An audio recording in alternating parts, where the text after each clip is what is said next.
Getting up at 4 o'clock in the morning every day before anybody else and grounding my thought process is no one will outwork me. I work out twice before everyone wakes up. Instead of telling you what I think you should be doing or how you could be better, or I thought, well, let me just speak from the heart, speak from my gut, and really not have anything prepared, but just tell you what's worked for me. And maybe some of the stuff that's worked for me might work for you as you guys have your goals and ambitions. The first thing I would just want to say is this idea and this notion that you can be anything you want and you can accomplish anything you want, right? We hear that. You've heard that from the time you were little boys. You hear that now. You guys know that. The thing that has worked for me is to remember the hard times. So, and I'm sure you guys all have your processes. And again, I'm going to tell you what's worked for me. So before a big movie comes out, before back in the days when I was wrestling with WWE, a WrestleMania match, anything big that would happen, I would always take a moment and I just remind myself, all right, I was evicted when I was 14. We were kicked off the island. We couldn't live in Hawaii.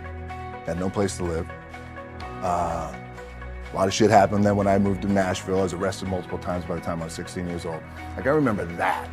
And it allows me then to be present in the moment and understand, holy shit, the stuff I have around me right now, this is the shit that I dreamed of when I was a kid. I am here. I played for University of Miami, played with great teams. Warren Sapp, Ray Lewis, they were my teammates. They were balling. Warren Sapp was playing tight end that time. I was starting defensive tackle. Yeah, they moved him over to D-line. And he looked at me, he's like, yo, dude, I'm gonna take your spot. I said, you ain't taking my spot. He said, I'm gonna take your spot. We battled, and he took my spot. And you can imagine how that fucked with me, because there goes my opportunity. He went in, switched to defensive tackle, lit the world on fire. But what that did, it crushed me, it crushed my dreams. I had a piss poor senior year, zero production, no NFL, no combine invite, nothing. Finally went to the CFL, Calgary Stampeders, making $250 a week Canadian. I had to send that shit home to my wife at that time. Had no money. So I remember that. When I got cut from Canada, I had $7 in my pocket. And I always tell that story. So now my production company is $7, advertising agency is $7, everything is $7. So I always remember that. My dad in his pickup truck came down 4 o'clock in the morning, picked me up in Miami from Tampa. We lived in a little shitty apartment in Tampa. He drove down in his little pickup truck to Miami to get me when I was cut from the CFL. I'll never forget it, it's 4 o'clock in the morning. And I thought, well, fuck. I leave home like you guys left home. I'm ready to tackle the world, to get after it, achieve my dreams and goals. Fucking crushed by 22, 23 years old. Now I gotta move back in with my mom and dad. I played on great teams though. Wait a second, this is not supposed to be my future. I'm supposed to be in the NFL right now. I'm supposed to be making a lot of coin and buying my parents shit, buying me shit, taking care of my wife, but it never happened. So I pulled out my wallet, I thought, well, let me see how much money I have. I opened it up, I had a 5, a 1, and change. I'm not fucking around, well, at least I rounded up to $7. But I thought, God, ain't this a bitch? I got $7 in my pocket. Where the fuck do I go now? What do I do?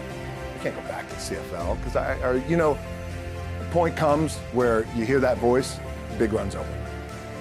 You're done, right? So I heard that voice. So as Coach was saying, man, I hold on to that shit. I'm telling you, I keep my back up against this motherfucker. We laugh, we joke, we have a good time.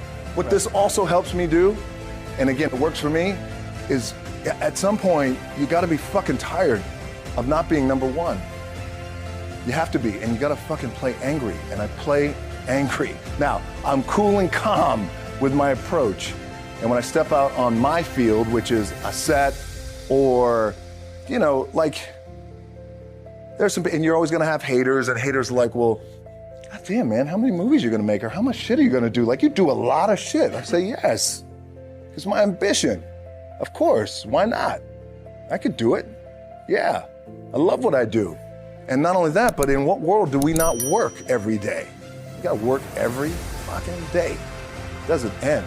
My back is up against this thing, and I started to play angry, by the way, and I still play angry. My last match, Brock Lesnar, transitioned, and I realized if I had to be great at something, I wanted to be great in this world of Hollywood and movie making, and producing and entertainment, I had to commit, like you guys have to commit. Obviously, you commit to something, commit to the goal. So I quietly retired. It was around 2006, 2007. I was like, God damn. I pulled a Jim Brown. I left when I was on top, like #1 in the wrestling business, and I left. It was a ballsy, gutsy, some call it stupid move, but I had to commit and I had to follow what was in my gut.